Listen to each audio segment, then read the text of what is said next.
talk about what is sales and marketing. Yes, I hope everyone is all ears to this, and I assure you that this session will be very informative and very intriguing for all of you. Okay? So, what is sales and marketing? Sales and marketing are these two terms which are, interchangeably used. So if you ask a salesperson or an MR guy, he'll say, "Okay, I'm in marketing. I'm in the marketing department of certain company." If you ask a PMT guy who is just new to you or just a product executive, he might say that yes, I am in I am in sales and marketing team of a certain company. So they go hand in hand because they are the two levers of the company which make the company run. And no company can exist without a sales team or a marketing team because they both go hand in hand. And marketing is actually the fulcrum, or you would say the fulcrum between the management and the sales team. Sales team is the team that works to get revenues in the field, and management, whatever management decisions have been taken are pushed through, are controlled through marketing to control the sales of the company. Okay. So these terms are used interchangeably, but it's not the same. Okay, it's not the same because sales team is totally different in a pharma company and a marketing team is totally different. So coming to what is the difference between sales and marketing? So this is how a sales guy looks like. A sales guy in a pharma company, he would be going with his visual aid, he would be going with his tablets to the doctors, and a pharma brand manager or a pharma marketing manager or a pharma brand product manager, he would be sitting in office and devising such strategies for the sales. So, marketing team is all the brains behind what sales team does on the field, and the sales team is the execution team of the ideas and all the all the tactics, all the strategies that have been devised by the marketing team. So the sales team is actually the execution team, and a pharma brand manager or a pharma team or a pharma marketing team, PMT, what we call it as PMT, that is product management team, is all the brains behind what the salesperson goes and tells to the doctor, what he goes and talks to the doctor, and how he talks to the doctor. What point comes first? What point comes next to that point? What are the activities? What are the what are the marketing levers that he will use to convince the doctor? And all this thing, all these processes go behind a doctor, go behind uh, making a brand, making a brand available in the market, and making doctor prescribe that brand. A lot of efforts go for making doctor write that brand for a certain patient. The doctor, you always go to the doctor and you must be seeing a lot of MRs waiting outside, and you must be thinking what they do, what they go inside and tell to the doctor. So what do they tell is they tell all the benefits that doctor's patient is going to get by prescribing his brand to these patients. And the patient and the decision lies totally with the doctor. And at present, if you see, comparing all the MNCs and all the generic pharma companies, there are more than 4,000 companies currently active in India. There are more than 4,000 companies currently active in India, all small, big, mid-size, large, all these companies combined together. There are more than 4,000 companies, and all these 4,000 companies in India, they have their own sales teams and marketing teams. So just imagine what the plight of the doctors when they will be putting almost 30 to 40 MRs a day. So the doctors get frustrated most of the times when they meet so many people in a day. Imagine 40 people coming to you in a day and nagging and telling so many things. What a doctor will do. But that is where the effective marketing or effective marketing team planning and effective strategies come into play. Because the competition is very fierce in this field, the marketing team has to be all ears and all eyes and has to be very attentive in the field so that their brand gets prescribed by these doctors. So the most important question that all of you must be thinking right now, or you over the last 2 days, since last weekend, since last Saturday, you are hearing a lot of terms, a lot of terminology. Prajakta has told about, how to land a job or how to the get into US and how to study abroad. Vanessa gave an good overview yesterday about all the fields and all the careers, all the promising careers that you would be getting uh, from this, from after the pharmacy. So I would just focus on how you could become a pharma brand. So there is a pathway, there is a roadmap that helps you make pharma brand manager. So this is the pathway that I have followed, and when I've interacted with the most of my colleagues and most of my marketing colleagues from other companies, this is the skeleton of how you become a pharma brand manager. So first of all, everyone who is a pharma brand manager has worked as an MR. So when you work as an MR, why I recommend this? Most of the people, they think that once they do the MBA, they might be getting into, they immediately get into a pharma marketing job, they will get into a pharma brand management job, and they can direct the people, go do this, go do that, and they would be called the managers. So everyone wants to become a manager, but very few people become a successful brand manager or successful manager of the brands in this field, because the basics that you learn about pharma brand management, the basics of marketing, the basics of strategy, basics of sales, and basics of implementing the strategies and execution are all happening on the field, that is in sales. So until and unless you have worked as an MR, you have worked as a sales guy, you have not been held to that pressure of billing at the end of the month, or you have not billed by the stockist for not billing the stocks on time. I think will not be able to relate to the plight and relate to the complaints of the sales team when you become a pharma brand manager. So my first advice to everyone who wishes to become a marketing expert or a PMP guy is that you should become an MR first. And there are a lot of jobs available for sales teams. Uh, Even and most of the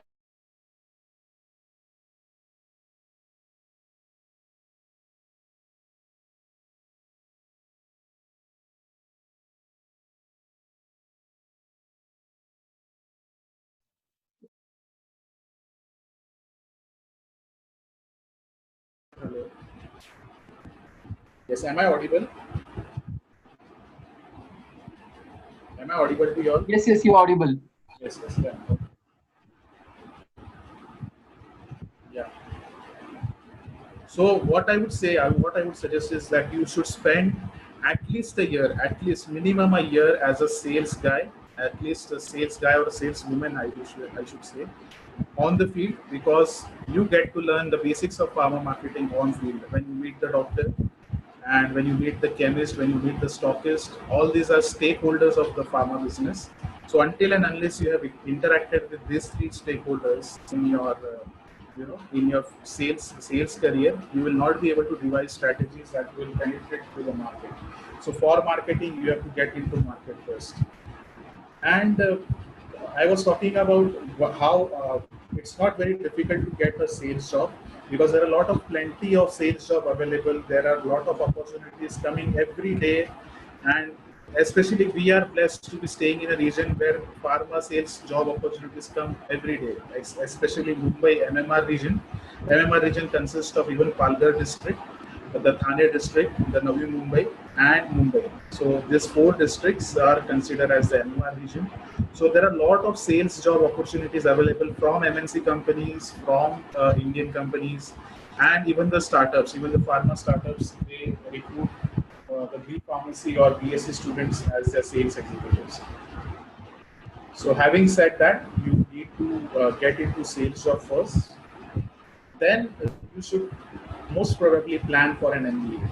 You should plan for an MBA, because uh, if you want to go ahead in the career, if you want to grow faster, if you want to grow as a pharma brand manager, as a product manager, you need to do an MBA, because the MBA teaches the basics of business administration. Okay. and it also has specialization as marketing. So if you want to become a pharma brand manager, I would advise you to do an MBA and do an MBA in marketing, because a lot of strategies and lot of basic work happens in your MBA about how to build a brand, about what is brand life cycle, how brand life cycle works, what are the different steps that you need to take at a different life stage of the brand. A brand also has got a life stage. Okay, so it also has a curve like any other curves that we see in statistics. So you get to learn all these basics in MBA. Also, you get to learn how to launch a brand. What is the type of market that you're going to launch? What is the type of your product that you're going to enter into the market? Whether it is a niche brand, whether it is a niche product, or it is an all-out product that can be used by everyone. Okay, so this MBA gives you overall just an overview about what you're going to do once you get into a pharma brand management role. Then the third thing that I would like to say, which also yesterday Vanessa also emphasized upon, that you should make ample of contact. Your social capital has to be very, very strong. Social capital, by what I mean ample of contacts, is not hi hello contacts. Like in 2018, you made a LinkedIn connection with some pharma brand manager from the company. You texted him hi on the very first day. Hi sir, I wish to become a pharma brand manager after 2 years. And then for next 2 years, you forgot him and you are not in consent. You are just liking his posts. You are just liking him. You are just liking his whatever he's posting or commenting on his achievements. That doesn't mean making contacts. Making contacts means asking frequently what is happening in market, taking feedbacks from them, asking them the uh, the pulse of the market that is happening currently. Then also it also means to know their well-being. You should, any contact that I would like to say is a personal touch that we have to develop with so many people. And making contacts. I learned this networking skills again in my student years when I was working for representing India at International Pharmacy Students Forum. I was lucky to be shortlisted by IPA to represent India at the world level, at the universal level, where I interacted with a lot of students from who were doing their pharmacy program. I interacted with a lot of students from Japan. I interacted with students from US. Uh, the pharmacy programs over there are totally different, and I'm still in contact with them. But what I mean by contact with them is I just text them. I wish them on their festivals. I get to know, like recently I interacted with them. How is the corona scenario in their countries? What is happening? What steps their governments are taking for to arrest this COVID-19 spread, and what steps as a pharmacy technician they are doing. What are the things that their government has implemented?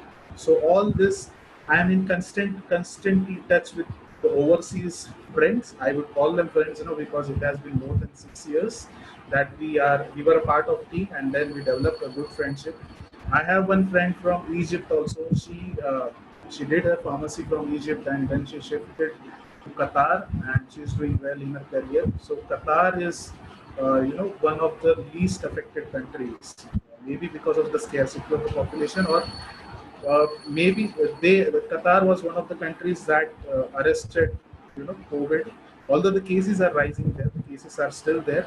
The you know the healthcare system is not so developed as developed in India. I would say it is rather bad than India, but still the cases have been low. Maybe it is an underreport, but what she claims to be is that they are at a good level of arresting the COVID. So making contacts is very important. Even I would not say only about the international contacts. I'm still in contact with many of the students who passed out recently from the B Farm. They would not tell you all, but I am in constantly touch with the current final year students also, who just recently passed out after the government of Maharashtra had announced that final year students will be given the advantage of not giving exams, or the exams might have been postponed for them. So I congratulated all of them that they are half pharmacists now, and many of them thank me. So making contacts is from the zero level or minus level till the level, the top executives of the pharma companies and the international contacts also. So that is the importance of the contact. Uh, Coming to the next point, that is a start with a small firm. The company I entered, that is Foundel Life Sciences, is no more existing in the market. It has closed down just last year recently due to their financial issues and financial crisis. But I had, when I was trying to get into sales, I had two offers. Especially, I had two offers. One from a very pharma major, that was Sun Pharma. I had got sales of a job offer of sales executive from Sun Pharma, and I had in hand my sales offer, sales executive job offer from Fountain Life Sciences. I was very confused at that time. What should I do? Because one side there is Sun Pharma, which is the number one company at that time, which was the number one organization at that time. Still, it is the number one organization of the Indian pharma market. And one side there was Fountain Life Sciences, which was just taking it baby steps. It was a startup. It was a small startup uh, into pharma, and I said, let's go the opposite that flow. Let's go with the opposite of the flow. And I joined Fountain Life Sciences with a lot of tensions and a lot of expectations. And I worked first 3 months, I was given the role of market researcher. So what my job was? My job was to visit all the pharmacies, all the medical shops in a certain given area, and I have to collect data of the competitors. So market research was done on a very minuscule scale. I would not say I learned analysis part and all the planning part in this market research role, but I did a market research. We were given a format and we had to collect data. We had to collect data from all the pharmacies from the certain area, and we have to map the activities that have been done by these competitor brands. What is their pricing? What is the offers that they are offering for these pharmacies? And what is the prescription growth? Means how much is the sale of this? How much is the sale of these competitor brands in this territories? So we did market research and at a very minuscule scale, not at a large scale, and that's how I started my market research job. Then, after seeing our expertise or our good performance in market research, uh, the marketing manager of that company asked me that, okay, really, are you doing this? Are you doing this seriously, or are you asking someone for this? I said, no, sir, I'm doing this, and he really liked the idea that I had executed by collecting this data. I will share when the time comes, right? This is getting a bit lengthy. And then I started with the small firms. So starting with small firms gives you a lot of experience, and your roles transit very fastly. Means, uh, you keep on changing your roles. So for first 3 months I was a market research guy.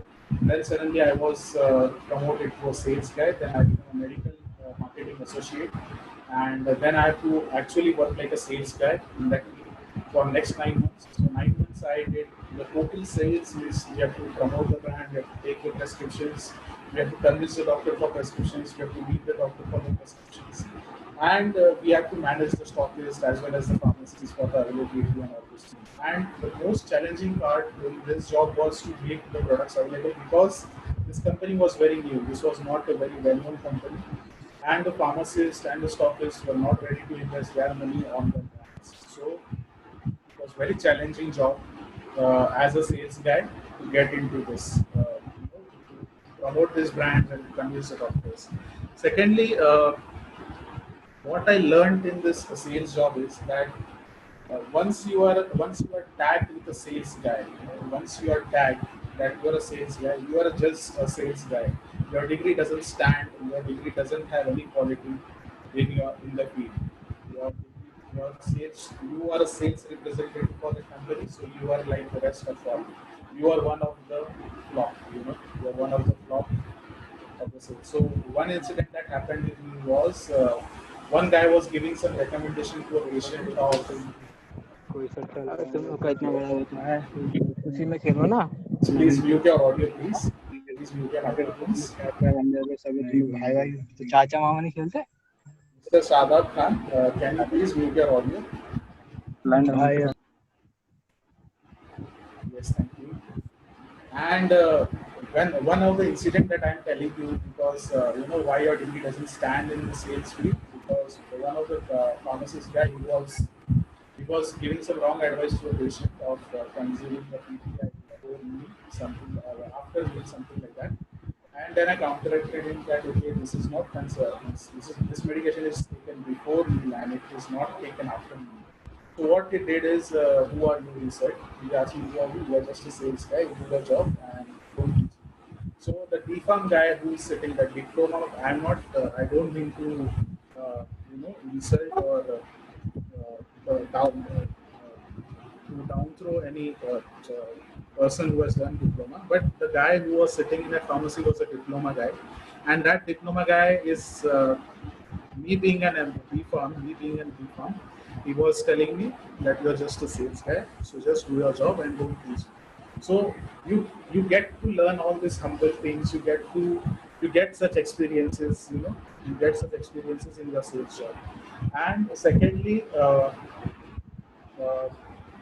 I would say one of the very good experience that I had. One doctor at Dadar used to meet at night after 12:30 at night. So, and to meet him, we have to put in a card.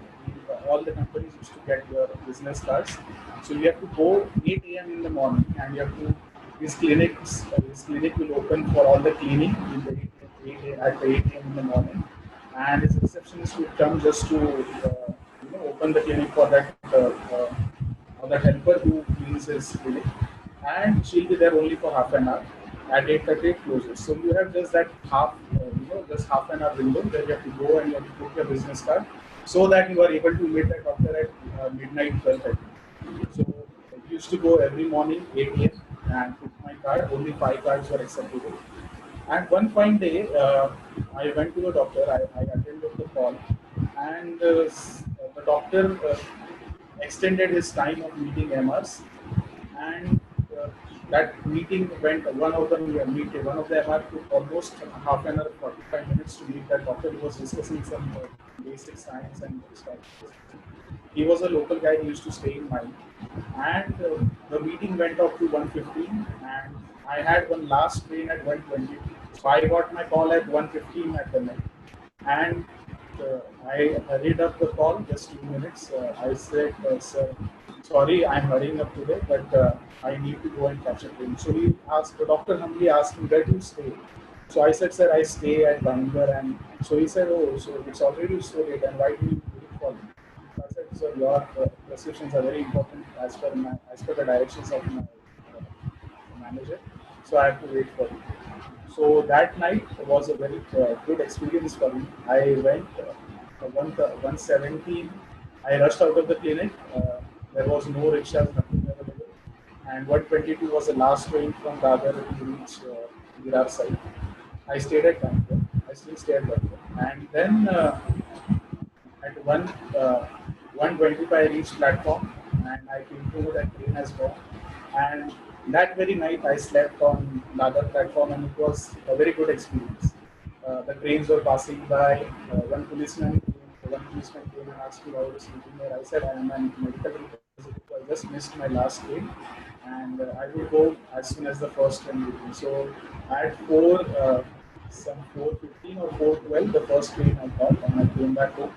I called up my regional manager. I said, "Sir, I will be joining late today because I have just reached home." So he asked, "Why did you reach so late today?" So I said, "I was attending this certain call at Dadar." And then the next meeting when I met that doctor said, "Okay, I think you come from very far, so you come and meet me at my another clinic where I sit from 2 o'clock to 3 o'clock.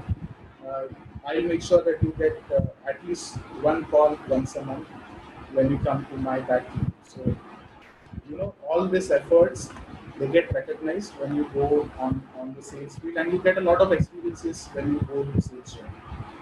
Uh, then The next point that I would like to focus is on establish yourself as a brand. Because see, to handle a brand, you should be a brand. You should be a, if you want to become a brand manager, you have to be a brand first yourself. Because if you are the brand, your brands will be trusted. If you are a trustworthy person, if you are a trustworthy person, and if you are a trustworthy brand for this, you will be trusted as a, and your, if you are a trustworthy, if you are a brand, your brands will get a lot of traction in the market. So establish yourself as a brand. I hope I took a very long time sharing my personal experiences and sharing my the journey of sales on this slide. And coming to the next slide. Yes. So I just want to ask. I just want to ask one second. Which of the MR becomes a product manager? What do you think? Anyone who can unmute and tell me who do you think out of these three would become a pharma product manager? What do you think? A hardcore seller, a team-oriented seller, or a science-oriented seller? Who could become a pharma brand manager? Can anyone tell me? Just guess. Just guess one of them. Yes, students. Hello. Am I boring you? No, no, not at all. So just tell me who out of these three would become a pharma product manager, or who out of these three has the best chances of becoming a product manager? Yes, can you tell me? Team oriented. Okay, team oriented. Thanks, Shehbaz, for that answer. Anyone else wants to try? Anyone from the students? All three. All three. Okay, that's a good answer. All three. All three. That's a good answer. Thank you. So let's see who out of this has got the lucky chance of becoming the pharma product manager. Okay. Uh, just a minute. Yeah. So which MR becomes a product manager? I can see lot of our sales guys have also joined in. The sales guys who are SGIPR alumni. So a hardcore sales manager, a hardcore sales guy, a hardcore seller, most probably he becomes, he would become a top achievers in the organization. He would get a lot of incentives. He would get a lot of recognitions. His house will be full of trophies and his house will be full of medals. And he would be the guy in the meeting, that everyone will be looking up for. You have the cycle meetings happening in the pharma every 3 months. Some meetings, some companies keep every 3 months. Some companies keep every 4 months. But the cycle meetings happen every quarter or every 3 months in this in pharma industry. So whenever you will attend this cycle meetings, this guy, the hardcore seller guy, he would be the guy who everyone would be looking up to, because the bosses would be upholding him. The, the, the pharma brand manager would be praising him. The, the team colleagues would be praising him. And his success story would be told, and highlighted to all the other MRs who are sitting there, the underperformers, and even the average performers in that team. So he is the one guy who is the best seller, and company would never like to lose such a talented guy who is the top seller in his territory or in his career. Right? So a hardcore seller mostly becomes a top achiever in sales, and he's been like pampered like a baby to achieve more and more, and he's the one guy who accepts every challenge, and whatever target you throw at him, he would be able to do it because he has got those sales skills, what we call as the selling skills. He has got those selling skills to become a top achiever. Coming next, we have a team-oriented seller. A team-oriented seller would plan his sales very nicely. He would be one of the guy who acquires the leadership roles. He would become the RM, he would become the ZSM, he would become the regional manager and zonal manager, and then he might become, at one day he might become a national sales manager. So this guy He is not concerned about his own performance, but he is concerned about the performance of the team as a whole. So he takes initiatives to build a team. He helps his colleague, he helps his other colleagues who is not performing well to bring up the sales. He will teach them retailing. He will teach them how to get prescriptions for a certain brand, how to maintain the balance between a portfolio of brands, which brand to sell more, which brands to sell less. So he is a team-oriented seller. So he is the one who acquires the leadership roles. So from sales, he would become a national sales manager or a zonal manager or a regional manager. Regional manager is basically handling the state of Maharashtra and Gujarat. And zone means we divide just India into 4 zones, that is east, west, and north, south. So you might become a west zone manager, you might become a north zone manager. So the team oriented seller becomes a sales manager, he becomes a very big guy in sales. So there are opportunities in sales also if you wish to become a sales manager. Okay. The third one, that is the last one, the science-oriented seller. This is the one guy who becomes a product manager. Now, this guy, the guy like me, he goes and talks only science to the doctors. So, doctor, this is how the dosing schedule should be. This is how your patient should, your patient should do. This is what your patient should take. Your patient should take before we use patient. Your patient should not eat this. Your patient should do this. Everything that has been written scientific in the product manual, in the training manual, this guy will go and talk to the doctor exactly word to word. So the science-oriented seller is the one who becomes a product manager. Now I'll share one of my experience. I used to meet one doctor at, I'll not name the guy. I remember his name very nicely because so this guy, he sits at the Matunda, just behind the Vidya College, and I went to him. I detailed him everything scientifically, and then I told him, "Sir, you are doing wrong. You are not prescribing it correctly. The dosage has to be just TID. You are giving the patients TID." Later on, I came to know that in severe case patients, that medication can be prescribed TID, that is twice a day. After I came into marketing and everything. But that time I was just a sales guy, very very fresh. I was just into 6 months into my sales job, very excited, very energetic, and whatever has been told by the marketing team was the Bible for me because they were the ones who were devising all the communication strategy and devising all the promotional material that we should tell. So I went to the doctor. He said, "No, no, no. I prescribe this. What is the treatment?" So I said, "No, sir, your prescription or your practice is wrong." So the next reply I got is just there were just 2 words from the doctor. That was "get out." And I said, "Sir, why should I get out?" So he said, "You're teaching me. I being a doctor, you being a sales guy, you're just teaching me how to practice. So I would just request you to get out." So uh, that was one of the funny moments in my career, and I was thrown out of the clinic. And later on, I never met that doctor. After I became a product manager, I went to him on one of the field works. I went to him and I made him recall the scenario that had happened almost 3.5 to 2 years ago. And he said, "Okay, okay, you were the guy who I had asked you to go out. I remember that incident, but I don't remember your face." And I went and I apologized to him that, "Sorry, sir, that time this was how we were told to communicate, and I was just doing my job." So that doctor is a good mentor for me now currently, and I asked him a lot of queries regarding my brands and marketing strategies and marketing implementation. So that's how you make connect with your customers. That's how you make your doctors like you. Uh, See, between those 3 years, I never met him because he never allowed me to meet him.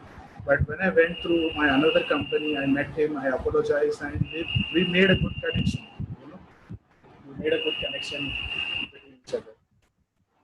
So the guy who is who praises science or who is all about scientific, who likes being scientific, he becomes the product manager because he is very much interested in the science. Then coming to the next slide, is sales the only way in?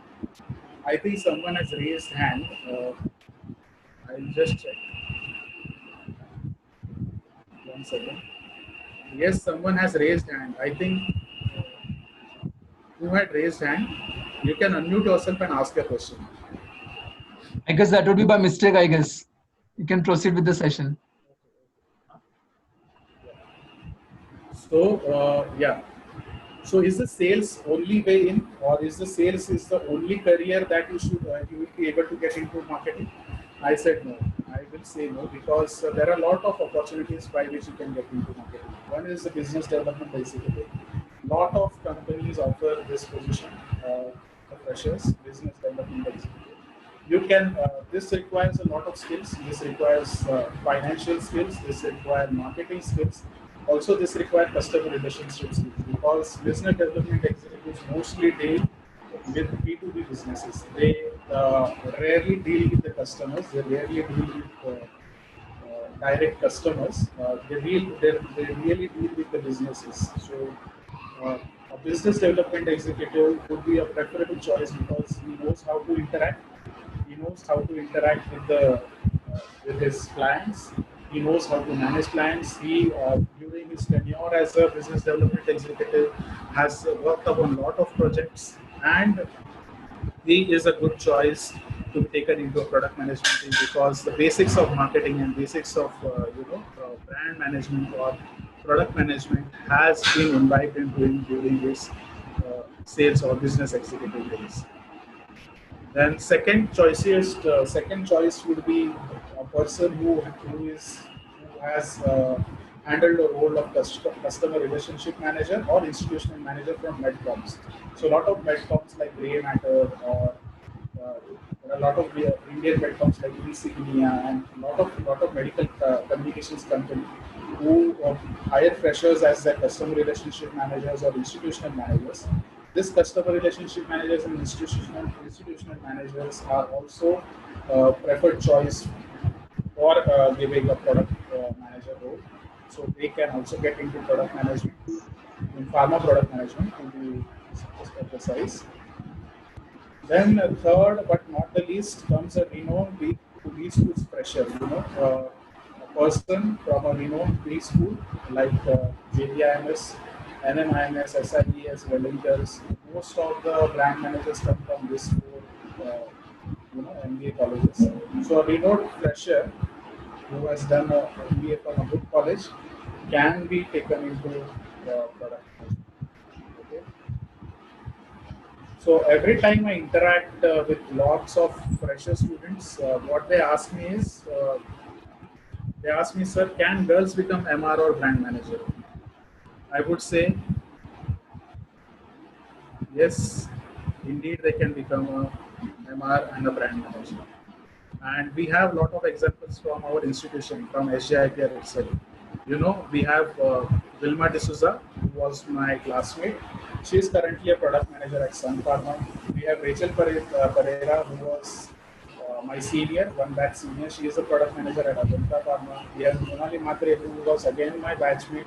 She is a product executive at Newsom Pharmaceuticals. Then we have Shrishti Singh, who is former product executive at Hemis Healthcare. We have Yogita Sharma, who is a product executive at LAR Ahmedabad. We have Rachna Chavan, who is therapy manager at MSD.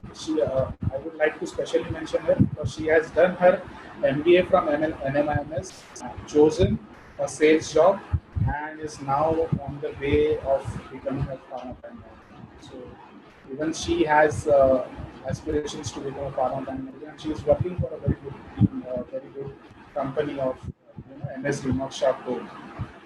And we have Rashna Mistry, who is business associate at GSK. She has also aspirations to become pharma brand managers. So yes, girls, you can become MR and you can become product managers. You have so many examples in front of you, right? Now coming to the big question, this is the question asked by many of you when I interact with you online, when I meet you personally. A lot of people come and meet me personally on weekends. I am always available on weekends to all the students. That is on Saturday and Sunday. I spend my time with the students who have just passed out, or I spend my time with my mentees who are currently studying pharmacy or studying M.Pharm, or they are in their MBAs. I keep constantly in touch with them so that I'm also updated what is happening in the academics field, what is happening in the educational field. And when I interact with the people who are already in sales or who aspire to become pharma product managers, they ask me this very big question: how do I switch from sales to marketing? Because most of them know that the pharma brand manager jobs exist, and uh, the worst part about pharma brand manager job is that these jobs get the vacancies get fulfilled within the pharma brand management circles. So once you get into pharma brand manager circles, you have to make very strong connections with other pharma brand managers in the industry also, because once you get in, uh, any vacancies in MNC, any vacancies in big companies like Cipla, Abbott, Sun, even for that matter, McLeod's, all these vacancies, they get filled up within the pharma circle, within the pharma brand management circle. If a certain guy is a pharma product executive, he will get a senior product executive job offering from a certain company. And a person will always prefer a guy who is who has hands-on experience of handling a brand, or at least working for a brand at the executive level, rather than hiring a fresher from the sales. So the most important question is, how do I switch from sales to marketing? So the answer is very, very simple or complicated based upon your understanding and how you take it. So I would say, to become a pharma brand manager, you should make a plan. And I called it a plan of transition. And this plan was made on the very first day I joined my sales job. My RN, he was just giving me a briefing, a pep talk about how the sales is going to be, how tough my job is going to be on field. And then he asked me at the end of introduction and everything, he asked me, okay, Hiran, tell me what you want to become. I said, sir, I want to enter into marketing. He said, how earlier you will go to? I said, sir, 1 year down the line, or at least 18 months down the line, I see myself as a pharma product executive. So he asked, do we have any plan, or do we have any, connections who can land you this job? I said, at that moment, on the very first day of my job, I said, I don't have any. But I said, sir, I'll surely make some, and I'll see to it that whatever I just told you, I make it come true. Okay. Please erase this annotations. Whoever has made it, yes, thank you. So the plan of transition, how do you do it? So put your plan on paper first. Keep it down, keep it time bound. Like you have to have a long-term goal. Then that long-term goal has to be subsequently supported by your short-term goals. Like you will get in touch with the pharma brand manager. You will know more about the pharma market. You will know more about the launching strategies. You will know more about what recent brands have come into the market. You will know more about what activities have been done in the market. So this all things you have to learn in your sales period. These all things, the execution that has been done by a certain pharma brand manager in the market, you have to learn during your sales period. Because once you get into marketing, uh, I'll swear really you don't get time to even breathe, because it's very hectic and you have to be always on your toes. And one more thing I'll tell you, it's not a 9 to 5 job. Okay, right now also I just received a call. I just texted him that I'll call you back later. Okay, so first of all, you have to make a plan of transition. You have to put it on paper. You have to keep it time bound. And then the second thing that you have to do is you have to set a date. That is the first day as a marketing executive in office. You have to visualize that plan. Once you aspire, once you have decided that you want to become a pharma brand manager, you have to decide that, okay, on this day, that is on 21st December 2021, or on 1st January 2022, I want to become a pharma brand manager. I want to be called as a product executive of a certain pharmaceutical company, because the product executive is the first entry level job of it is the first entry level position offered for any pharma marketing guy. So you have to set a date for that. But on this date, I have to be there. And once you do that, the magic starts to unfold. You are totally focused on it. You just think about that one thing, and Once you set a date to your goal, you will see the change in yourself. Okay. Secondly, the most important part is churn out your PMP contacts. You might be having seniors, lot of seniors who are currently in PMP. You might be having relatives who are in PMP. You might be having friends who are in PMP. So your alumni, your relatives, and your friends. This and from friends I mean very reliable friends. Okay, who can really vouch for you, who can give their reference for your profile. Okay, so churn up your PMP contacts. Ask them whether there is any vacancy for product executive. Ask them whether they have any job openings in their organization or whether they know any opening, any uh, organization where where they are offering this position. So keeping a good rapport from here on, as I said that you should not text him in the 2018 and then suddenly when you graduated, when you are completed with your MBA and you're completed with you have your degree in your hand and then you text him, okay sir, and now I need the job, please help me with the profiles, because the guy will certainly not vouch for you. This works that this works in a such a way that the person has to know you better to hire you. You know, there might be many a times there might be a vacancy in his team, but he would be scared to refer you because he might not be knowing what are your plus points, what are your strengths, what are your weaknesses, and no person would take a chance of referring a person whom he doesn't know really well. So when you are making PMP contacts with other alumni or other PMP guys, you have to build a rapport with them. You have to always keep you know asking them questions about market. You have to keep them asking questions about what is happening in the market. That's how you build a rapport and respect whatever they say. Most of the times when they tell you something, most of the times it might not be correct. They might be just trying to mislead you. But you should check this whatever has been said, whatever has been told, and then by going into market because you are already in the sales shop. So if a certain company guy, ABC PMP guy tells that I am doing this, so verify whether he is really doing that with the ABC company salesperson, ABC company or not. That's how you can, make your information trustworthy. Coming to the next slide. Uh,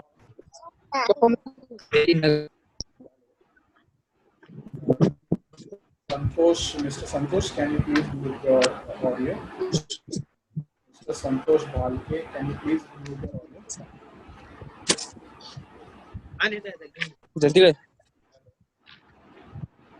Yes, I'll look into this. Yes, thank you. Yeah. So next thing that you have to do when you are in the sales job is you have to keep your eyes and ears open to everything that can get into PMT. If someone talks about PMT, the word PMT should make your ears stand, and it should make you very aware that very alert that okay, this guy is talking something about PMT. So it can be a strategy, it can be a simple information about how the brand is doing, it can be a simple offer that a brand is offering to the chemist. It can be such a small information about any brand or any competitor brand that you're selling or any other brand for that matter. You have to, whenever they talk about PMT, your eyes and ears should always be alert. You should always be alert about it and listen to this. Listen to what they are saying and note that information in your diary. Try to maintain a small diary for all these informations. Then, when you're in sales, in your free time, that is on your weekends, or rather than watching, Netflix or TVs or most of the series, you try to invest your time in self-development.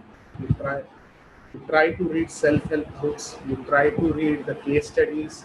You try to read lot of autobiographies, because autobiographies give you strength to tackle a certain condition or tackle a certain situation that you may face in your career or you may face in your life. So reading should be an habit of a farmer, because if you are not reading, you will not be able to develop a lot of strategies. You will not be able to develop a lot of communications, because marketing, in pharma brand management, marketing is all about communication and developing a lot of strategies to get that one prescription of your doctor, just to make your brand to be written by the doctor on that prescription paper. So you have to read a lot. You have to read You have to read anything that comes to you. Uh, it can be anything. Love stories, not mostly, because they are all about romanticism and all those things, which really, till now, I have not found any help from these love story novels or love story books. But a lot of self-help books, I would recommend read Dale Carnegie, the whole series. Dale Carnegie books are very good books to be read. Read if you want to become a strategic product manager, I would recommend read war strategies. Read the best war strategy novel that I read about was about Arvind Rommel. It was about Arvind Rommel. He was one of the Nazi, generals, and fought in World War II. So all these books will help you develop strategies, is competitive, and give you a competitive edge when you become the pharma brand manager. Okay. Third, second last point about planning your transition is be well informed about your recent brand launches in the market and new molecule launches in the interview. So by recent period, what I mean is what are from last 18 months to 2 years, because this really helps you in the interview. When you go for a product executive interview and when you tell them that you know certain about this, about the same competitor brand which the company has, it plays a very important role, and it earns your brownie points to get hired into the because you must be well informed about recent brand launches that are happening in the market and new molecules that are going to be launched. So the recent information that I would like to give is that Remdesivir is going to be launched tomorrow in the market.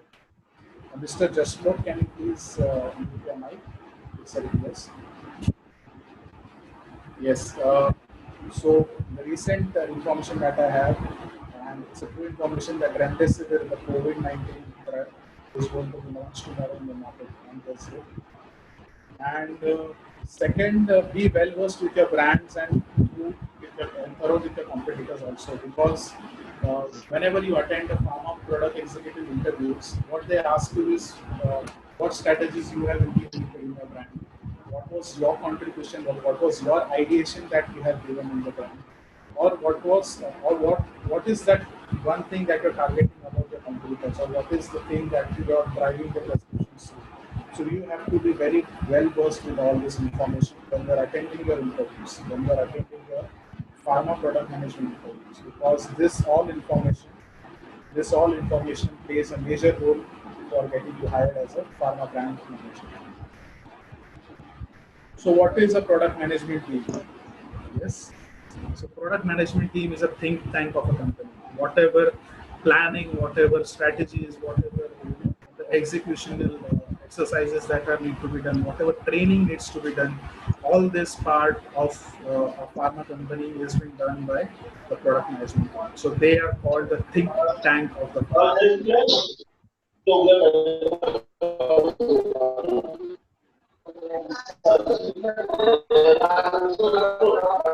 Second, sir, can you please help me?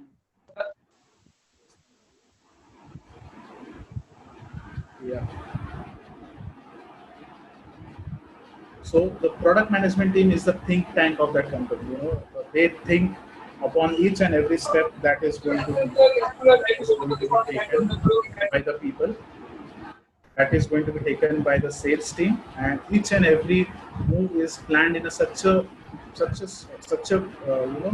precise way that everything should lead to getting the engagement of that customer, engagement of the doctor, and everything must lead to getting that one prescription of the doctor, so that the company can get more and more sales and develop a good brand out of the molecule they are launching. So product management team is a think tank of the company. So what is product management like? The product management is like Raw. Raw. Everyone must have seen a lot of series. On Abraham movies. The recent series that is Special Ops. Where the Raw was. Where the raw services were extremely shown in very much detail. So product management is similar like raw or secret services. They strategize their plans and they strategize their moves, market inputs. PMT takes data-centric decisions like the raw takes data-centric decisions from the information that they get about the enemies. It keeps info about the competitors. Product management team has to be always on toes about what their competitor is doing against them. Because if you are not aware of what competition is doing, no one cares about, in the company. Except brand manager, no one cares about what the competitors are doing, because everyone is focused upon building the brand and promoting the company. Only the brand manager has to keep an eye, keep an watch upon the competitors. Even the data, the market research company, some companies which have market research teams, they obviously provide the competitor data. They obviously have detailed competitor data. But most of the pharma companies, which I don't think Indian pharma companies have a market research team. Mostly MNC teams have a market research team. So if you are going to become a pharma brand manager in an Indian company, it is one of the core responsibilities that you have to take, and you have to become you have to be very vigilant, very attentive about what competitors are doing in the market. Then PMT has a solid marketing plan. PMT is responsible for making marketing plan for each and every product that the company has and that company sells in the market. Even the smallest of the smallest brand, even the smallest brand which is valued just 1 or 2 crore rupees, those brands also have their marketing plans. So every brand that the company has a marketing plan or has some strategy to get prescriptions from the doctors. So what it takes to be a brand manager. So everyone is after. I think I am talking for almost more than an hour about brand manager, what they do, how they do, what is the what is their role, what is their job. But what it takes to be a brand manager, we'll see that more.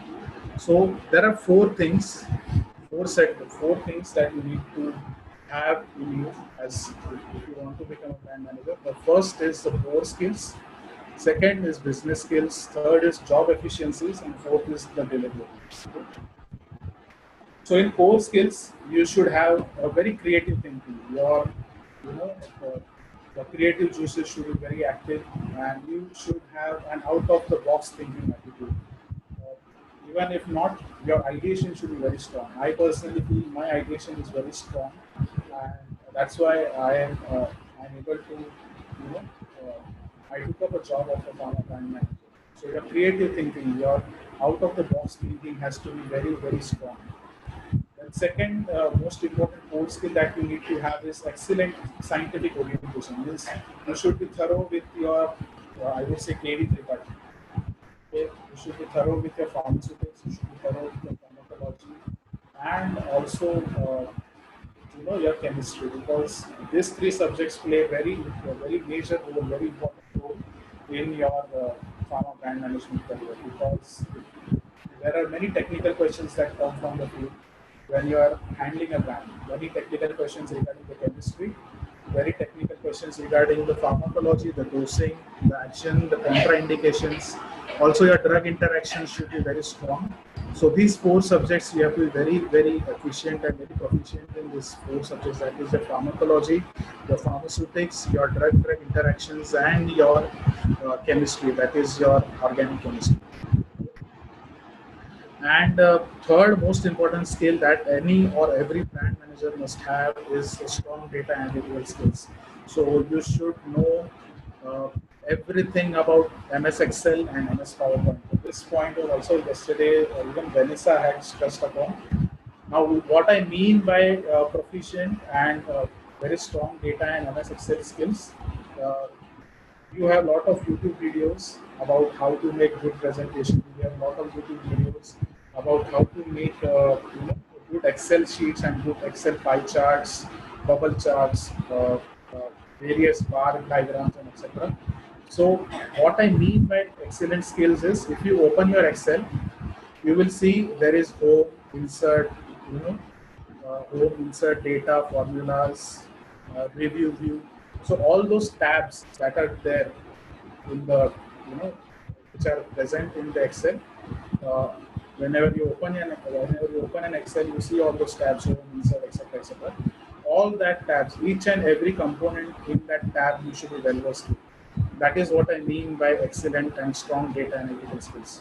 That is the same thing applies to your PowerPoint. You should know how to use your tab of design. You should know how to use your tab of transitions. You should know how to use the slide masters tab.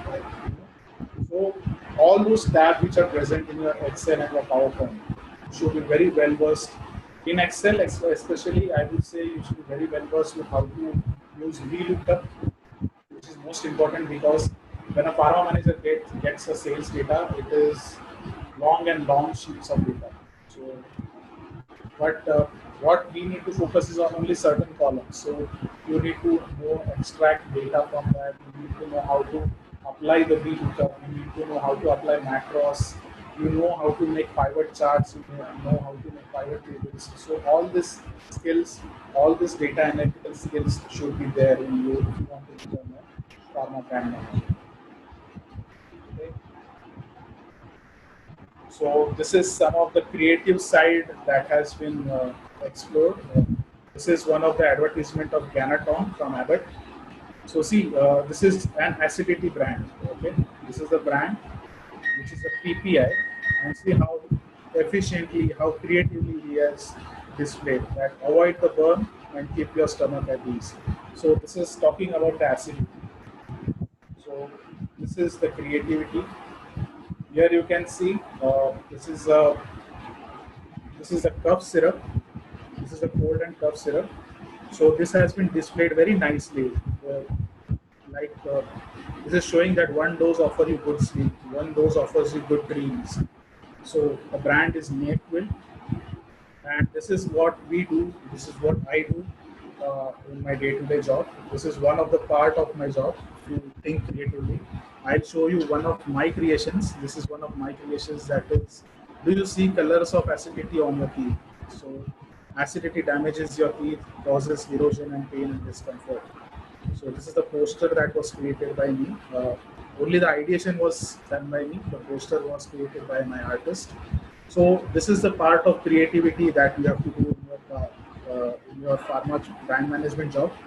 Especially when you design such posters, what happens is, you need to have a lot of reading behind it. Only then you can make it simply attractive like that. So a lot of reading has gone into how acidity affects your teeth and everything.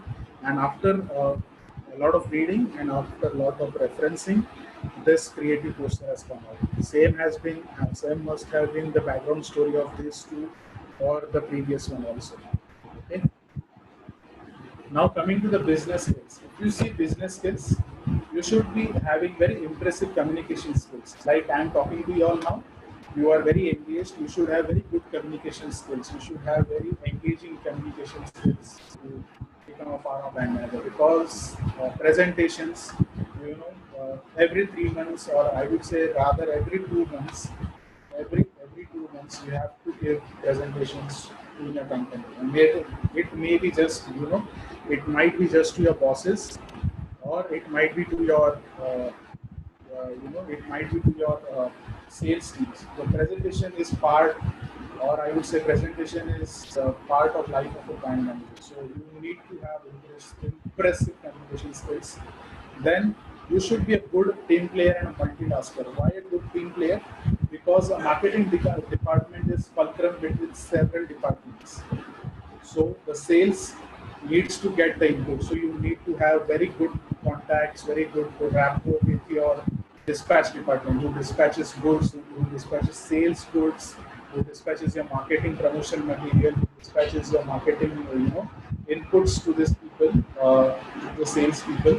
So your connection with the dispatch has to be very good. You should be very good with your accounts team, because many a times you need to do a lot of activities where the accounts play a lot of a major part. You need to be good with your your support staff.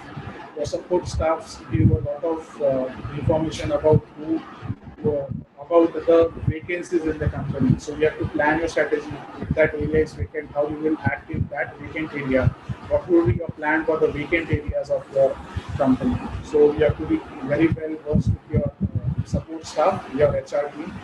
Then you have to be very well versed with your MIS team, that is Management Information Systems team, because this team is that gives you all the data about your brand. This team is the team that gives you all the data about your company and how your brand is faring well. So you have to have a very good rapport with your MIS team.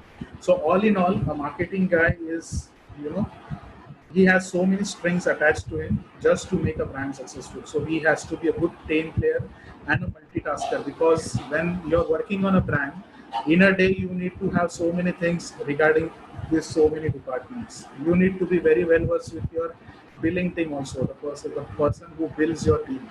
You know, so sees your bills, sees your expenses, tracks your marketing expenses. So you have to be very good with that guy also.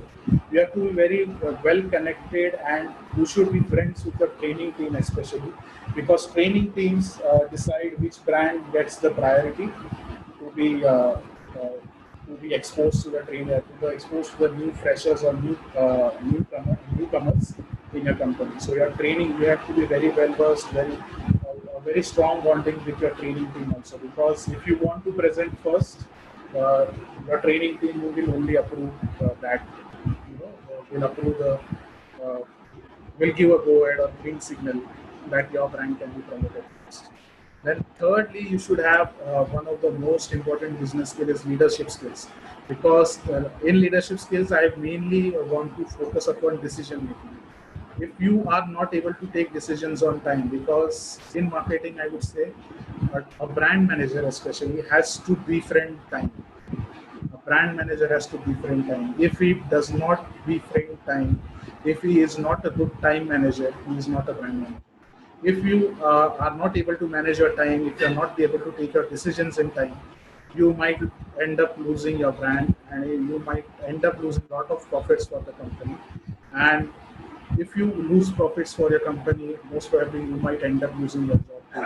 Because the whole point of brand manager and whole point of you being in the job is to ensure that your brand grows well, and you ensure a lot of money is coming into the company through your marketing activities and through your strategies. So leadership skills, decision making skills, uh, your convincing skills has to be on the top if you want to become a pharma brand manager. Okay. So, is it tiresome? Is it becoming tiresome for you? I would just like to know. Okay, let's continue. So we will focus on job efficiencies. Job efficiencies, if you see, you should be very well versed with building brands. First of all, you should be a brand to build a brand. Secondly, you should be very efficient with marketing strategy. These are things you would learn once you come into the marketing world. And you should be very upbeat about making the marketing levers or marketing promotion material, because these are the things, these are the armamentarium that your salesperson or your sales team uses for communicating your brand to the doctors. Okay, so these all skills are required once you get on the job, once you get into the job. These skills, the previous skills, you can develop before the job. Okay, and last but not the least, that is the fourth part of your skills that you should have is the deliverables. Because in deliverables, the core job of a pharma brand manager is to train the sales team, review the campaign execution, whatever campaigns that you plan against your competitors, or whatever whatever marketing strategies that you plan, you have to review its execution, because whether the execution has succeeded, whether it has yielded good results, whether it has got a lot of traction, lot of prescription increase has been seen or not. So this all things comes under reviewing the campaign execution. Then and again I am focusing on identifying the competitor, because this is one of the deliverables, because the company should know why you are doing this campaign. So the reason behind devising any marketing strategy or marketing campaign is always a competitor. That a certain competitor must be doing this. That's why I'm doing that. So you have to present it very effectively to your bosses and to your seniors, so that you get ahead, you get a go ahead with your marketing campaigns in your pharma management. Now, after saying all these things, what is pharma brand management, what core skills you require, and what is the job of a pharma brand manager, I would like to give you a reason why the marketing job is the best career. The marketing job is the best career because it is one of those jobs which is recession proof. Even in this pandemic, we are working. We are working from 9 to 6, 6:30. Today I got early leave because I had this session. So this job is recession proof, and even in this pandemic, we are working at full strength. We are executing our campaigns. We are executing our strategies. We are constantly in touch with our customers. So pharma marketing is recession proof. Secondly, this is, I think, the only job after sales after sales which gives you salary plus incentives plus perks. From what I know, no other job. If there are other jobs which gives you incentives and perks, they must be related to marketing most probably. They must be related to the customer relationship management or either a marketing. They must be coming under the umbrella of marketing. So this is the only job which gives you salary plus incentives and perks. And perks might include several trips to various countries like Switzerland, Thailand, Dubai. So all this happens in pharma marketing. If your brand is doing well, if you are achieving good targets, if you are achieving your targets year on year, if you are giving a good deliverables to your company, you might be eligible for the perks. And many of my friends have been to various countries like Russia, Dubai, Thailand, Singapore. So this is the job that offers you that. Then you get to travel a lot to different locations because of the field work. Most probably, you get to travel every month for a week. And about me, if you say, I have traveled all across India, north, south, east, west, and it has been a very exciting part of my job that I have seen most of the places. If you visit my Facebook profile, you would be able to see that I have been so many places, and those places I have been firstly for work, of course, for the field work, to do the market research, and it is fun because you get to know many people, you get to know many cultures, you get to know a lot of new things about the places and your country as well. Uh, so only few states are remaining for me to travel now, but I have covered almost most of India by traveling, from different locations. Then, last but not the least, why you should do a marketing job is you get to meet different people and famous personalities. It helps you in learning a lot of things from them because if you are a very talkative person, if you are a very inquisitive person, you can ask many questions to the people. And especially if you ask doctors, if you connect with doctors, it will be very helpful for your pharma brand manager job. Because the more the doctors know you, the more the chances of you becoming a successful brand manager increase. You get to also meet various film celebrities, cricketers, grand masters. I got the chance to meet Mr. Vishwanathan Anand, the Grand Master of India, the chess champion of India. And as I'm a fan of chess, it was like a dream come true for me. I met him at the Kolkata airport, and it was I was behaving like a child in front of him, and he was attending one of the world tournaments at Kolkata just recently in December. And I met him at the Kolkata. So that is also one part of the job where which is beneficial or which is rewarding. About avenues of pharma marketing. Uh, these avenues I have structured in them such a way that it goes on increasing according to the various skill sets that you require for them. So once you are into pharma marketing, you can then explore business analytics, business intelligence. This comes under the umbrella of strategic marketing. So strategic marketing mostly involves business analytics, business intelligence, and a lot of consultants, a lot of consulting people hire uh, persons from pharma marketing who have this degree of business intelligence and who have worked in the role of business analytics. Then comes the digital marketing. So currently we are using one of the instruments of digital marketing, that is Zoom platform.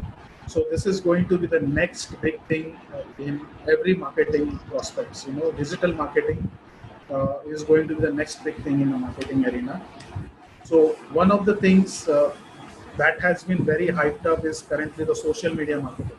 Social media marketing, if you would see, uh, if you Google just a certain kind of product, suddenly you will be seeing the ads about that product on your mobiles, on your in your SMSs, on your browsers.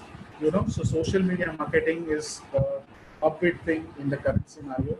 It involves a lot of things like search engine optimization and search engine marketing. So digital marketing is another good area, good prospect to explore. Pharma marketing is taking just baby steps into digital marketing currently. You have many startups coming up like 1mg, PharmEasy, you know. So that is going to be the next thing in digital arena for pharma also. Then comes international pharma marketing. International pharma marketing requires a lot of skills, and uh, most important skill in international pharma marketing is your, you know, time management, because you have to give a lot of time to people and you have to execute your strategies, your campaigns according to the timelines of the other countries. So this requires more skills than being just a domestic pharma manager. Then comes the project management. Project management also requires a lot of regulatory skills, a lot of marketing skills, a lot of people skills, a lot of financial skills. So project management is also one of the avenues of pharma marketing. And last but not the least is product development, where you have to be very well versed with your scientific, your regulatory, your marketing, your people skills, your sales skills, your convincing skills, and all those. Okay. Yeah. So with that, I mostly end my session. And towards the end, always when I take a session, I have run this test for everyone of my attendees. So I would request everyone to unmute. Jagan sir, can you unmute all, please? Sorry, repeat it. Can you unmute everyone, please? Okay.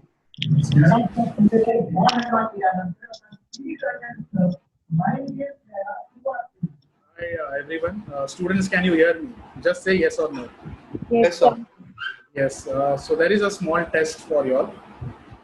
Whenever I interact with you, whenever I interact with the students, I feel everyone says, "Sir, I'll try this. I'll try this." So there is one small test. So everyone should unmute. I just want to listen because we are going to do a small activity now. Are you all on unmute?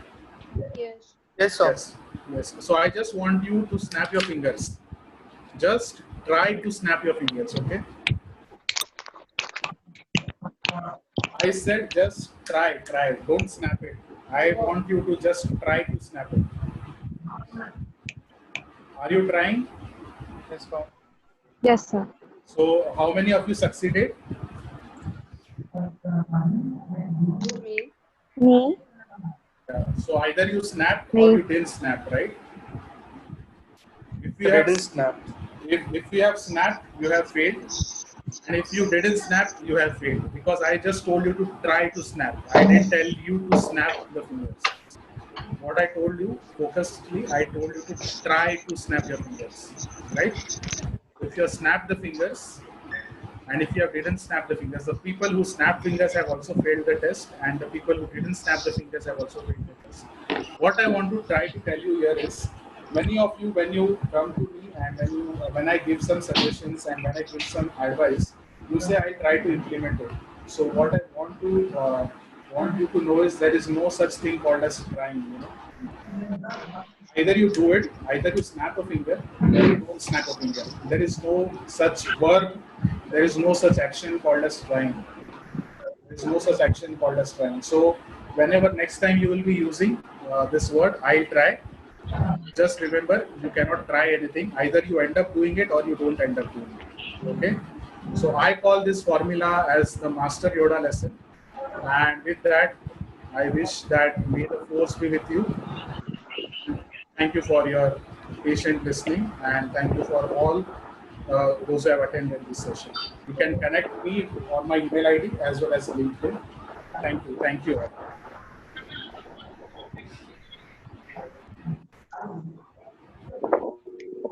Second, sir, yes, I am done with it. I think it went too long. Yeah. It was good.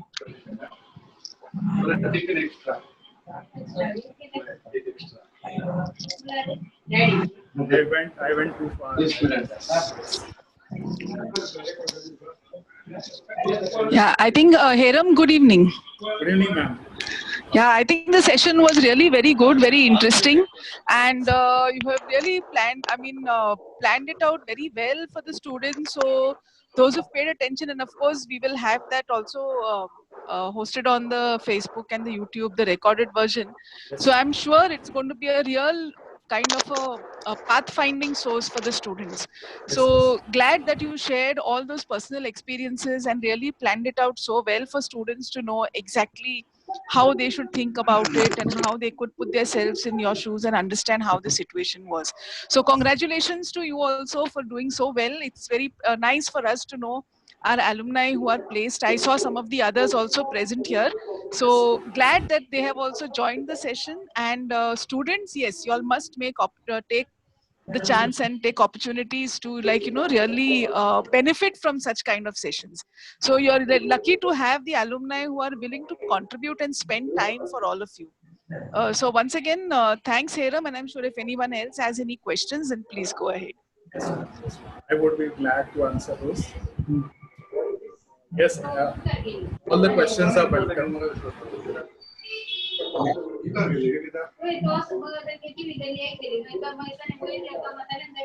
No questions at all? There are 2 questions posted in the chat section privately to me. Yes. The first question is, the question is from final year student. Sir, as you have mentioned that even girls work in sales, so do they need to visit doctor? Yes, of course they need to visit doctor, because whenever a company hires you for the sales position, they do not treat you different just because you're a girl, right? They treat you as a salesperson. They train you as any other male candidate. They train you as an employee. You will get all the benefits that other male counterpart of your sales team is getting. So yes, you have to visit doctors, you have to visit stockists, you have to visit chemists. Everything that your male counterpart does, you have to do it. The next question is MBA required to get promoted as product manager? MBA, I would say MBA plays a very important role to get promoted as a product manager, because MBA gives you overall marketing. If you do specialization in marketing, a product manager is the person who actually builds the strategy and is responsible for building that brand for that company. So if you don't have basics of marketing, and if you don't know the basics of marketing, I think you will be stuck when certain strategies need to be implemented in the field, or when your boss tells you something that, okay, we need to devise, this is the current, like there are certain strategies. There are certain strategies that you need to implement for the niche market. Niche market means the product will be used by only limited number of people or only limited number of patients. The niche market, I would say, is oncology, the cancer market, because everyone doesn't get cancer. Very limited people get cancer nowadays, and that market has very different strategies to play. The vaccines market, like I'm not talking about corona, because the corona market, once it opens up, once the vaccines come out, it will be a huge market for every company who gets the vaccine. But the very niche vaccines are there, like flu vaccines. So only certain number of patients need to get the flu vaccine. So oncology and these vaccines, these are very small niche markets. Whereas if you say the painkiller markets, it is a very huge market. Everyone takes painkillers. Acidity market, everyone takes acidity medicines. So there are different strategies for the huge markets, and there are different strategies for the niche market. And in niche market, you face lot of abrasion, lot of resistance from competitors, because the number of customers that are going to use your product is very less. Whereas in huge markets, the number of customers can shift, can increase. you know. So the strategies are different.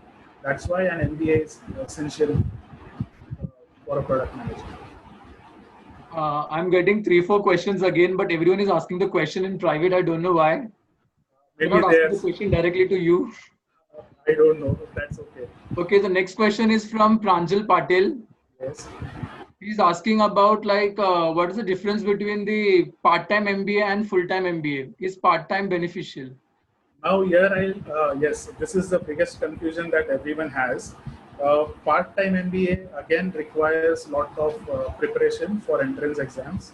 Now part-time MBA, he must be talking about correspondence MBA. So full-time MBA is that you take an admission, you do your 2 years course, you, you do your 2 years masters in business administration, and then you're a full-time MBA. A part-time MBA is where you're doing your job, and you will have to attend the colleges in the evening, like from 6 to 9 or 6 to 8. That is what we call as part-time MBA. And again, the part-time MBA, you need to give all the competitive exams that you need to give for a full-time MBA. But whereas if you, what he's asking, I think what he's asking about is correspondence MBA. So correspondence MBA needs at least you need to qualify for the work experience criteria. So if you have work experience of more than 2 years in sales or in marketing, you qualify for the correspondence MBA. And every business school, like from NMIS to Wellington to SIS, they offer this correspondence MBA courses to the working professionals. And I think yes, it is a good good option if you just want to learn MBA. But when it comes to the remuneration, or when it comes to the increments, or when it comes to your package growth, the correspondence MBA doesn't help you much.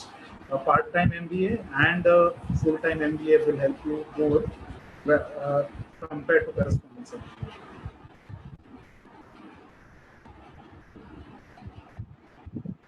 I think you're mute. Jagan sir, you're on mute. Jagan sir, you're on mute. Jagan sir, you're mute.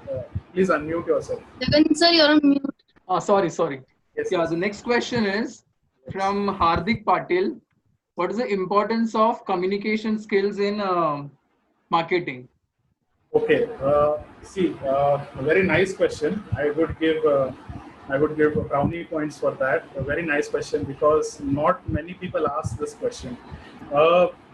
Importance of communication skills is when you're standing in front of a crowd of 100 people. So those 100 people, you are just a fresher or MBA, you are having just 2 or 3 years of experience. But the crowd sitting in front of you has more than, if you calculate everyone's experience, they might be having more than 500 years of experience in that crowd. The MR must be 30 years old. He is MR for 30 years. He has seen more market than you. The sales manager who is sitting in front of you, who has seen more market and more marketing campaigns, more marketing campaign executions, failures than you. And when you are sitting in front of these experienced people, if your communication skills are not strong, if you are not communicating it with confidence, if you are not convincing them that your brand and your strategies are very well versed and very well planned, they will not execute it, because they have seen more than you. So your communication skills play part in this arena, where you need to convince your sales team, who is more experienced than you, to execute the plan, execute the strategies that have been planned by you, who has maybe just 4 or 3 years of experience. So that is where your communication skills come into play. Also, I would like to say there were 2 product managers. I will not name him. He was one of my colleagues. So he was not good in English. His English was very bad. I would say college level English. So English also plays a very important role when you're presenting in front of a very well-educated and very experienced crowd. If your English is not good, someone from the crowd will stand up and say, "Sir, this word is not pronounced like that. This word is pronounced like that." So that is very embarrassing when you're taking presentation in front of 100 people. And moment this happens, moment that someone comments personally on your skills or on your communication, your confidence level goes down, your whole presentation is spoiled. And that's why your soft skills, what we say, your communication skills have to be very, very upbeat when you're talking to the crowd. I hope I answered it well.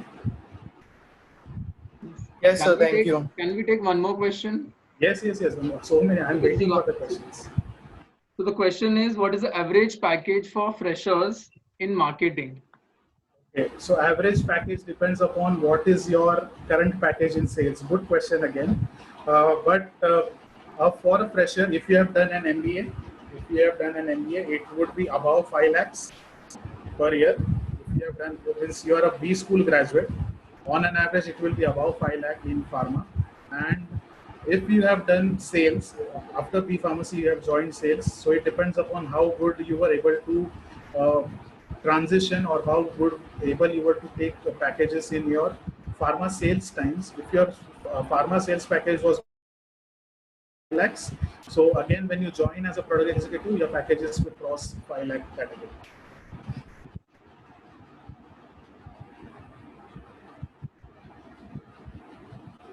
Yes, Any other questions?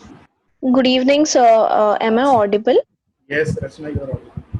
Yes, good evening, sir. Rachna here. So, it was a really beautiful session, and you like very gracefully touched upon every aspect, right from sales to marketing. So, my question is, can you enlighten us a bit more on domestic as well as international marketing? Okay, so domestic marketing, you have it's very I would say you have very limited job and very small skill set is required for working in domestic marketing. All the skill sets that I have discussed in this presentation, they are in view with your domestic marketing, that is Indian pharma market.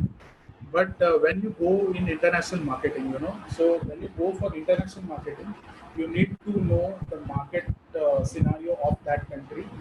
You need to know the drug regulations of those countries. You need to know what which kind of combinations work in that country, which kind of combinations have been banned. You need to know how the pharmacy structure works there. Because see, in US, if you go, most of the prescriptions, they are written by pharmacists and not by the doctors. Doctors are only recommenders of the diagnosis. They only diagnose the disease. So it has to be very well. Means you will be trained, obviously, but the skill sets that are required for international marketing are very different, and the skill sets that are required for domestic marketing are very different. You need to know the freight cost. The freight cost is that ensures how costly you are going to how much money you are going to spend, how much company's money you are going to spend just to make your reach your product as well as your marketing material to that country. Because and then you have to take the you have to take in consideration the various situations across the global market. Like some country might be thrown in war. Like if your ship gets stuck in Syria, right? If your ship which is transporting your material, this happened with me when I was in Content Life Sciences. I was also looking after. I was just supporting the international marketing guy where they were active in Namibia, Zambia, and Uganda, Kenya, all these markets.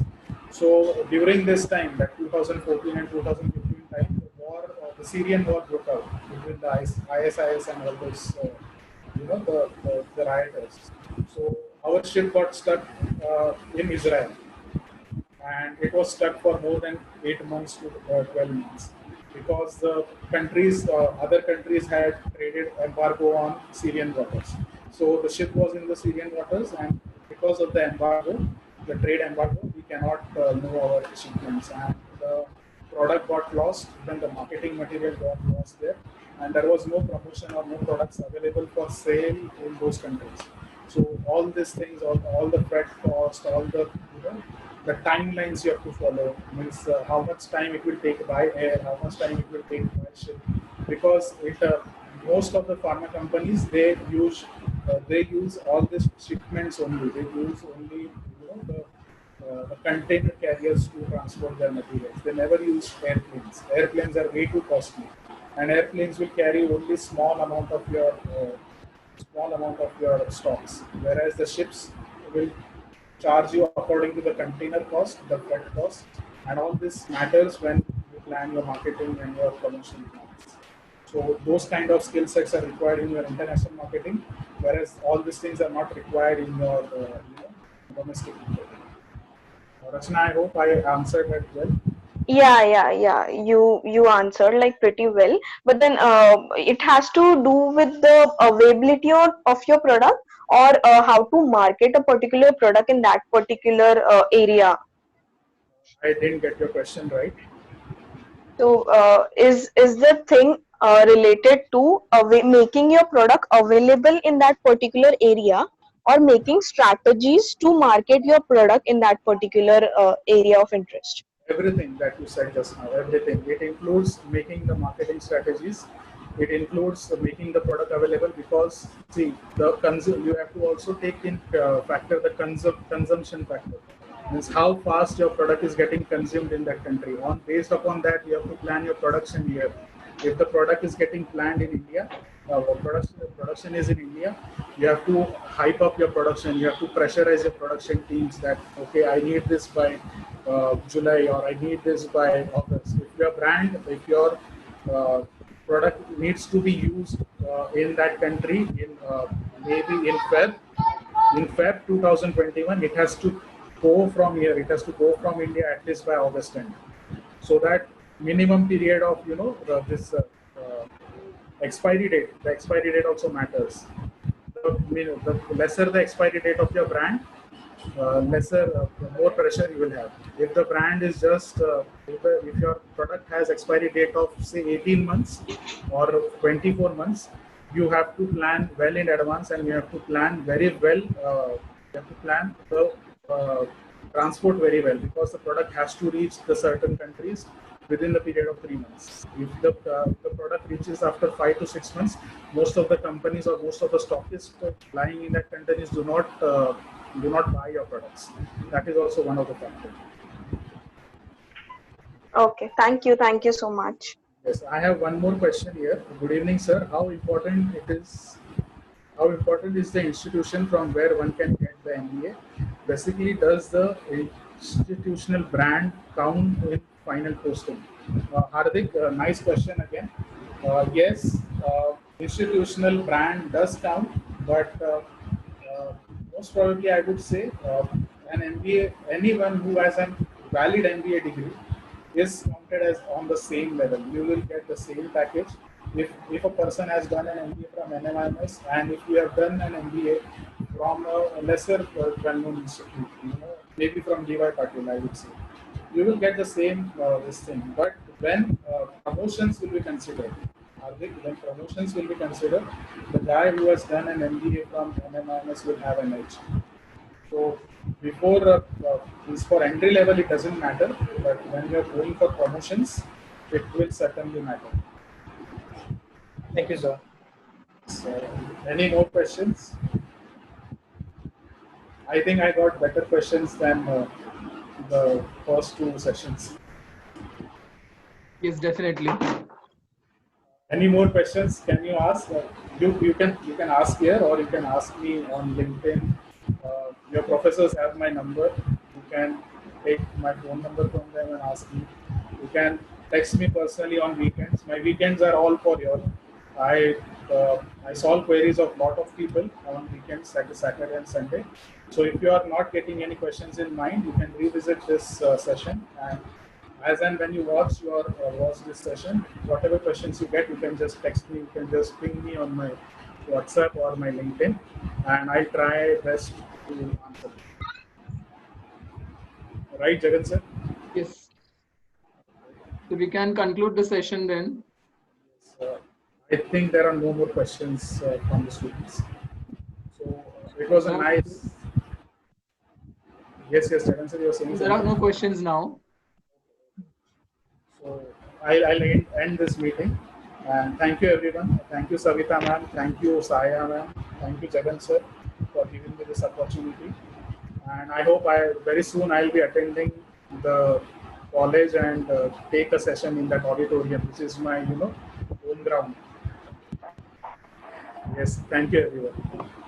Thank you. I'll end the session. Thank you. Thank you so much, Hiram, for this wonderful session. Thank you, Jagan sir.